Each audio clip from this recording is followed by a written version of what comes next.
자, 이번 시간에는 준동사 중에서도 이제 동명사에 관련해서 지난 시간에 투부정사를 했죠? 이번 시간에는 동명사에 관련해서 수업을 진행하도록 하겠습니다.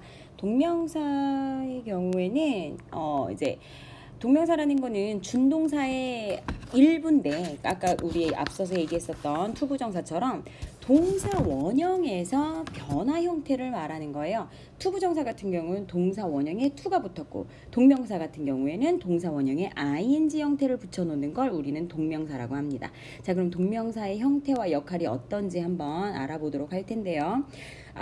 투부정사랑 좀 비교를 해서 설명을 하자면 투부정사는 자, 각각의 품사 역할을 하는 게 있어요.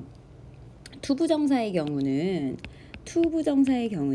세 가지 역할을 하죠. 하나는 명사 역할을 하고요. 하나는 형용사 역할을 하고요. 하나는 부사의 역할을 합니다. 그래서 투부정사가 명사의 역할을 할 때는 주어 역할을 하고요. 목적어 역할을 하고요. 보어 역할을 한다라는 것까지 이렇게 기억을 하시면 되는데 얘가 명사의 역할을 하지만 명사가 보통 하는 역할 중에 또 나머지 하나가 뭐냐면 주 요소는 아니지만 전치사 뒤에 쓰는 경우, 전치사 뒤에 오는 경우가 있어요. 누가? 명사가. 근데 얘는 투부정사는 그렇지 못하다라는 거 여러분들 꼭 기억하셔야 돼요. 예를 들어서 전치사 오브나 뭐 in이나 뭐 on이나 왔는데 그 뒤에 투부정사가 이렇게 왔다. 그러면 얘는 틀린 거예요. 올 수 없는 거예요. 아시겠죠? 이렇게. 그래서 기억하지 않아도 돼야 되는 거 요거는 지울게요. 자, 그러면 투부정사가 형용사의 역할을 할 때는 어떤 역할을 하느냐? 똑같아요. 명사, 수식을 하고요. 선생님이 처음에 각 품사가 하는 역할을 반드시 여러분들 기억하셔야 된다라고 얘기를 했었어요. 왜? 기본이 거기서 출발을 하니까 거기서 기본이 돼서 출발을 해서 투부정사도 명사도 분사도 지금 우리가 설명하고 있는 준동사들도 품사를 가지고 있기 때문이에요. 그러면 투부정사가 형용사 역할을 할 때 형용사가 하는 역할 중에 하나가 또 뭐 있었죠? 명사, 수식 말고? 그렇죠. 보어의 역할 하는 거예요. 좀 거꾸로 얘기를 하면 보어 자리에 들어갈 수 있는 품사를 볼게요. 명사가 있고요. 형용사가 있어요. 요거예요. 자, 그래서 형용사가 보어 역할을 하고 명사일 때 그러니까 보어 역할을 하는 거 투부정사가. 자, 그 다음에 투부정사가 부사 역할을 할 때 여러분 우리 부사가 하는 역할 뭐였어요? 동사 수식하고요. 부사 수식하고요. 그쵸? 그 다음 부사가 또 부사를 또 수식을 해요. 그 문장 내에서. 그 다음에 형용사를 또 수식을 하지요. 얘도 똑같아요. 선생님이 요거 하면서 좀 쉽게 외우라고 형, 부, 동, 문이라고 얘기를 했죠. 자, 형용사 수식하죠. 같은 문장 내에 부사 수식하고요. 동사 수식하고요. 문장 전체를 수식하는 게 투부정사가 하는 역할이에요. 그러면 동명사는요? 동명사는 그냥 명사 역할만 해요. 동명사의 역할은 명사 역할만 한다. 누가? 동명사가. 다른 거 역할 안 해요. 하지 않아요. 자, 그러면 볼게요. 동명사의 형태는요. 동사 원형의 ing 형태로 쓴다라고 앞서서 얘기를 했어요. 자, 명사의 역할을 하기 때문에 주어, 목적어, 보어의 역할을 하고요. 자, 여러분들 들으셨을 거예요. 전치사 뒤에 동명사, 전치사 뒤에 명사 이런 거 들었죠? 그래서 전명구 하잖아요. 자, 전치사 뒷자리에 명사가 올 수 있기 때문에 이게 전제로 뭐도 가능한 거예요? 동명사도 가능한 거예요. 그럼 선생님 동명사는 왜 만들어진 거예요? 라고 했을 때 굳이 얘기를 하자면 자, 전치사 뒤에 명사만 오는 거예요. 규칙이죠. 법이에요. 문장의 법. 영어 문장의 법, 문법. 근데 전치사 뒤에 동작을 나타내는 의미를 가진 단어를 쓰려고 보니까 그게 동사밖에 없어. 그럼 우린 이거를 명사화 시키자 해서 만든 게 동명사예요. 어떻게? 동사에 ing를 붙인 거.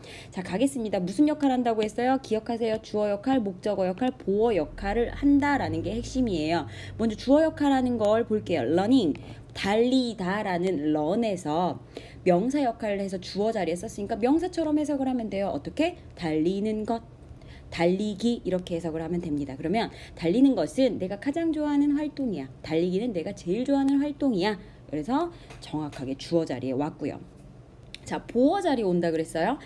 내 취미는 뭐 했어요? playing, 노는 거예요. 노는 것. 그쵸?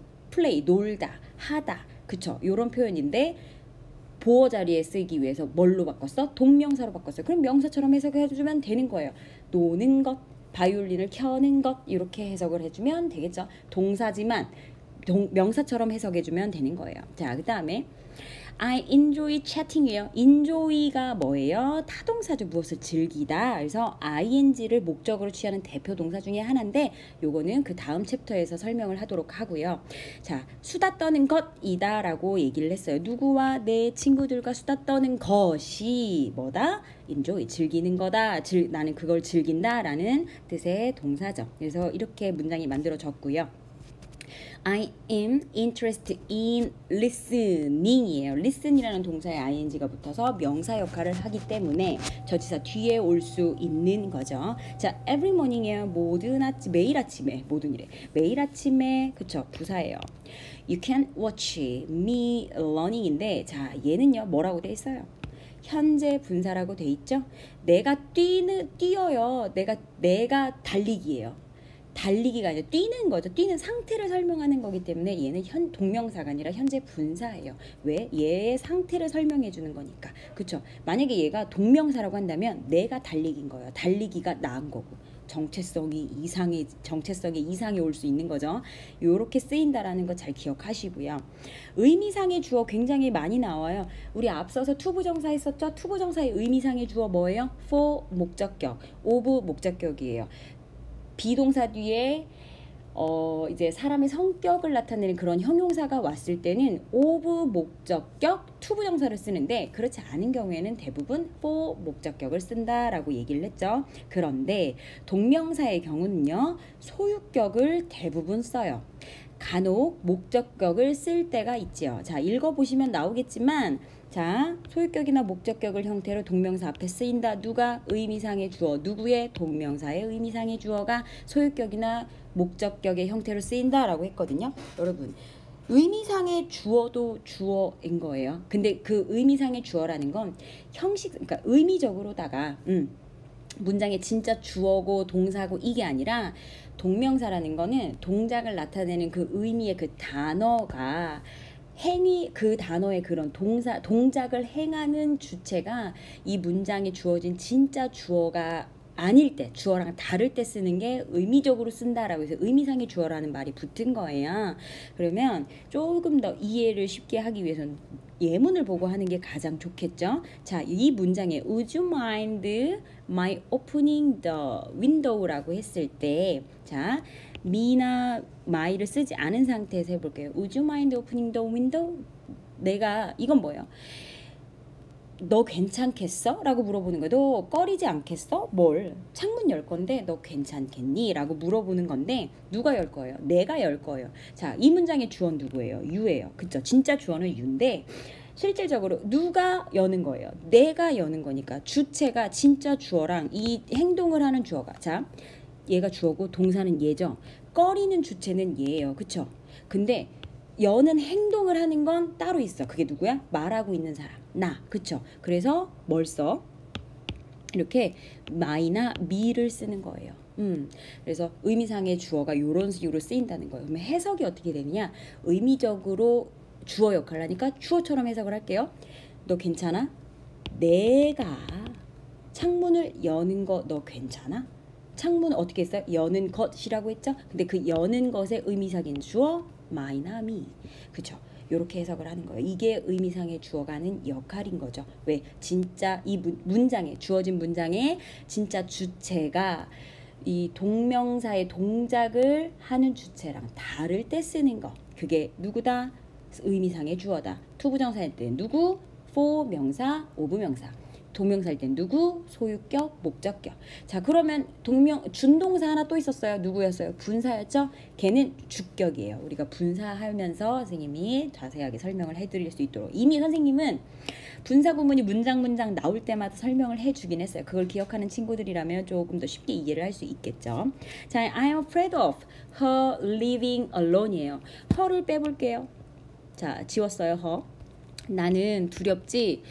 내가 혼자 남겨진 게 두려워요. 근데 내가 누구로부터 혼자 남겨질 수 있죠. 그쵸? 당연한 거죠. 그럼 누가 나를 홀로 남겨놔요? 그녀가 나를 홀로 남겨놓는 게 두려운 거예요. 그녀가 홀로 남겨놓는 걸 나는 두려워해. 이런 거죠.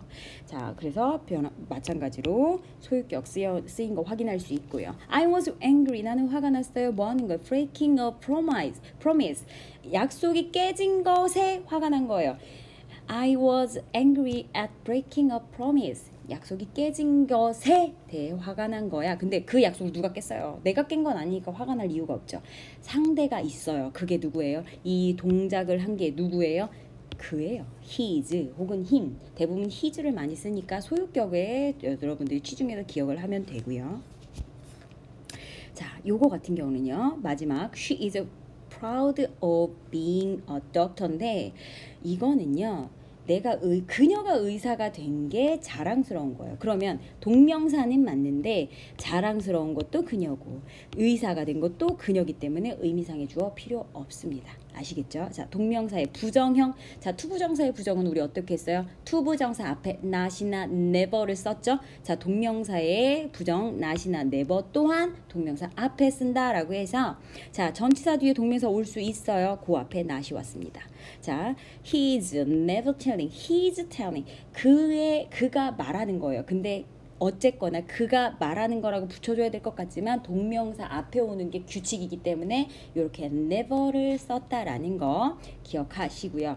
자, 167페이지로 넘어가서 문제풀이하면서 확인을 해보도록 하겠습니다. 동명사의 형태 및 역할이에요. 여러분들 공부를 안 하는 친구들이 있어서 마지막에 보면 13번에서 16번 문제가 있어요. 여기는 여러분들이 설명을 듣고 직접 문제를 풀어올 수 있게끔 시스템을 바꿨어요. 방식을. 안 되겠어. 강의만 내일이 듣고 오는 게 다라고 생각하는 친구들이 있기 때문에 저는 여러분들을 공부시키는 게 의무고요. 여러분들의 성적, 실력을 쌓아주는 거, 성적을 올려주는 게 선생님의 의무예요. 선생님의 의무를 다하기 위해서 여러분들을 좀 본의 아니게 귀찮게 만들어주는 그런 성향이 그러니까 그렇게 느낄 수 있어요. 그렇게 느낀다면 참 마음이 아픈 일이지만 여러분들이 스스로 체크할 수 있는 시간을 주는 거구나 라고 해서 고맙게 생각하고 여러분들이 기쁘게 풀어주면 너무 감사할 것 같죠, 선생님이. 자, 동명사의 형태 및 역할에 대해서 이제 문제를 풀이할 건데요. The workers예요. 일하는 사람들은 뭐에 대해서 불평했어요? complain은 뭐에 대해서 불평하다라는 자동사기 때문에 over를 씁니다. overworked는 뭐예요? 과도한 업무를 하죠. 과도한 업무를 해요. 그래서 이 being은 전치사 뒤에 목적어로 쓰인 거예요. 여기 전치사의 목적어. 왜 전치사 뒤에 목적어라고 얘기를 하느냐? 대명사를 쓸 때는 전치사 뒤에 뭘 써요? 목적격을 써요. 그래서 전치사 뒤에 목적어 이렇게 표현을 해요. 그래서 선생님이 쓸게요. 전치사의 목적어 역할을 합니다. 목적어, 전치사의 목이라고만 쓸게요. 자, 이걸 쓸게요. Meeting new people. 새로운 사람을 만나는 것이에요. 만나는 새로운 사람이에요. 그렇죠. 해석을 해봐요. 어려워요. 뭐가 어려워요? 새로운 사람을 미팅, 만나는 것. 그렇죠. 주어 역할을 하고 있죠. 자, 하나 더 얘기를 하면 동명사가 주어 역할을 할 때, 주어로 쓰일 때 단수 취급합니다. 아시겠죠? 자, 동명사 and 동명사가 와도 단수 취급을 합니다. 희한해요. 자, 아무튼 자, 새로운 사람을 만나는 것은 difficult, 어려워요. 누구에게? Some people, 몇몇 사람들에겐. 그쵸? I don't enjoy예요. enjoy가 자동사예요, 타동사예요? 타동사예요. 뭘로 쓰였어요? 목적어로 쓰였죠. 목이라고 쓸게요. 자, 4번. I think I should give up. 나는 포기해야만 했죠. 뭐 하는 걸? Trying to look good to her. 그녀에게 좋게 보이는 걸 시도하는 거, 노력하는 걸 뭐예요? 포기해야만 했어요. give up. 무엇을 포기하다라는 타동사예요. 뭘로 쓰였어요? 목적어로 쓰였죠. 누가? trying이라는 동명사가. 자, 5번 갑니다. What I enjoy. 나는 내가 즐기는 것. 자, what? Most about my job. 자, 여기까지가 뭐예요? is의 주어죠. 내 직업에 대해서 내가 가장 즐기는 것은 traveling, 많은 나라를 여행하는 것, 돌아다니는 것. 뭘로 쓰였어요? 보어로 쓰였네요. is 뒤에 보어. 자, 하나 더 좀 설명을 추가를 하자면 비동사 뒤에 선생님이 뭐라 그랬어요? 명사나 뭐 형용사가 오면 얘는 주격 보어로 이 형식이다 라고 얘기했어요. 이 형식. 자, 그런데 비동사 뒤에 동명사가 왔어요? 그럼 뭐예요? 명사 역할을 하니까 얘는 보어죠. 자, 근데 자 선생님 비동사 뒤에 ing 오는 거 동명사 말고 현재 분사도 올 수 있지 않아요? 그쵸, 올 수 있죠. 그때는 해석이 뭐예요? ing 하는 중이다로 해석이 되기 때문에 얘를 지금 트래블링을 현재 분사라고 해석 가정을 하고 해석을 해볼게요. 내 직업에 대해서 가장 즐기는 것은 여행을 하는 중이다라는 해석이 되기 때문에 현재 분사가 될 수 없는 거예요. 이해되셨죠? 자, 6번 It is sad. 말아지는 거예요? 들리는 거예요? 들리는 거죠. 뭐가 됐냐라는 말이 들리는 거예요. 체스를 하는 거예요. 이 행하는 체스예요. 그쵸? 체스를 하는 것은 도움이 되는 거예요. 어떻게? 아이들의 그런 excel in math, 수학의 그런 능률을 이렇게 올려주는데 도움이 된다라고 했어요. 자, 주어 자리에 누가 쓰였어? 동명사가 쓰였어요. 자, 일단 주어 역할을 하니까 주라고 씁니다. 자, 주어 자리에 동명사 단수 취급한다 그랬어요. help에 s 붙었죠? 확인하시고요. 자, 7번 You can prove. 너는 향상시킬 수 있어. 뭘? 너의 영어 실력을 향상시킬 수 있죠. 뭐 함으로써 by reading a lot. 많이 읽음으로써. 그럼 얘는 전치사 뒤에 뭐? 전치사 뒤에 목적어, 전치사의 목적어라고 이렇게 쓸게요. 자, 그러면 동명사의 역할을 여러분 충분히 이해하셨으리라 믿고요. 자, 2번에서 2, 3번 이 앞에 선생님이 이론 설명했던 두 번째, 세 번째 동명사의 의미상의 주어와 동명사의 부정어의 형태를 어떻게 쓰느냐 요거에 대해서 이제 문제를 풀 건데 옳은 걸 고르는 거예요. 자, 8번 he가 쓰일 건지 his가 쓰일 건지예요. 일단 동명사의 의미상의 주어를 물어보는 것 같아요. 왜? 첫 번째 about은 품사가 뭐다? 전치사다. 전치사 뒤엔 뭐가 올 수 있다? 명사가 올 수 있다. 근데 동사를 쓸 수 없으니 명사화 시켰다. 그게 누구다? 동명사다. 자, 근데 이 주제 이 문장에 흥분한 건 나. 그쵸? 흥분한 주어는 나예요. 근데 뭐예요? an award 상을 받는 게 누구예요? 다른 사람이기 때문에 필요한 거죠. 누가? 의미상의 주어가. 그래서 동명사의 의미상의 주어 누구? 소유격이 적절한 거예요. 자, 동명사의 의미상의 주어는 주격 된다 그랬어요? 안 된다? 안 된다 그랬어요. 그래서 he 안 되죠. he는 주어 자리에만 올 수 있는 자격을 갖춘 대명사기 때문에 인칭 대명사기 때문에 그러면 him 아니면 his인데 his가 정답이겠죠. 자, 9번 갑니다. I can't understand. 나는 이해할 수 없었죠. 자, 동명사 앞에 부정어는 not이 동명사 앞에 온다고 했어요. Not his inviting이에요. He's not inviting이에요. 그렇죠. 이렇게 붙여서 써야 될 것 같지만 동명사 앞에 not이나 never를 쓴다 했으니 he's not inviting이 정답이죠. 그가 나를 초대하지 않은 게 나는 이해할 수가 없네. 어디에? 그의 생일 파티에. 자, I can't believe. 나는 믿을 수 없죠. 변호사가 된 게 믿을 수가 없대요. 누가 된 거예요? 내가 변호사가 된 걸 믿을 수 없는 거예요? 그쵸? 그녀가 변호사가 된 걸 믿을 수 없다. 그쵸? 여러분, 허는 소유격도 되지만 그러니까 목적격도 가능해요. 그쵸? 일단 주격이 나온 she는 탈락. 자, 11번 갑니다. there's는 there is. 그쵸? 축약어죠. there is. There is no greater poverty than. 훨씬 더 가난했어요? 가난하지 않았어요? 가난하지 않았대요. 뭐보다 가난한 건 없어. 이거보다 더 가난한 건 없어. 뭐 하는 거? How to read and write. 읽고 쓰는 방법에 대해 아는 거예요? 모르는 거예요? 모르는 것만큼 부족한 건 더 없다라는 거니까 이게 읽고 쓰는 거를 알아야 되는 게 중요하다는 거죠. 그래서 not knowing이에요.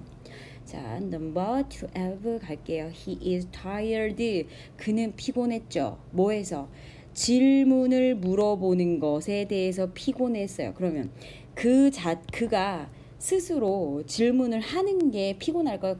질문을 하는 입장에선 필요로 하기 때문에 뭐예요? 질문을 하는 거니까 이 주어인 그가 질문을 해서 그가 피곤한다는 말은 사실 말이 좀 안 되죠. 질문한 대상이 따로 있기 때문에 피곤한 거예요. 누구? her. 그쵸? her스는 소유 대명사기 때문에 안 되죠. 그쵸? 그래서 이렇게 her 써주고요. 축구 규칙에 대해서 그녀가 계속 질문을 해서 질문을 하는 것에 대해 나는 굉장히 피곤함을 느낀 거예요. 아시겠죠? 자, 이렇게 해서 동명사의 형태와 쓰임, 그리고 부정어, 의미상의 주어까지 문제를 풀어봤는데, 여기 마지막에 13번에서 16번 문제는 여러분들이 숙제로 해서 꼭 선생님한테 푼 걸 보여주세요. 아시겠죠? 그래야 안 그러면 풀 때까지 다시 보는 걸로, 이해 안 되는 친구들은 다시 볼 수 있도록 선생님이 그 그림을 생각하고 강의를 찍는다라는 거 여러분들 아시죠? 선생님 지금 아무튼 그렇게 하시고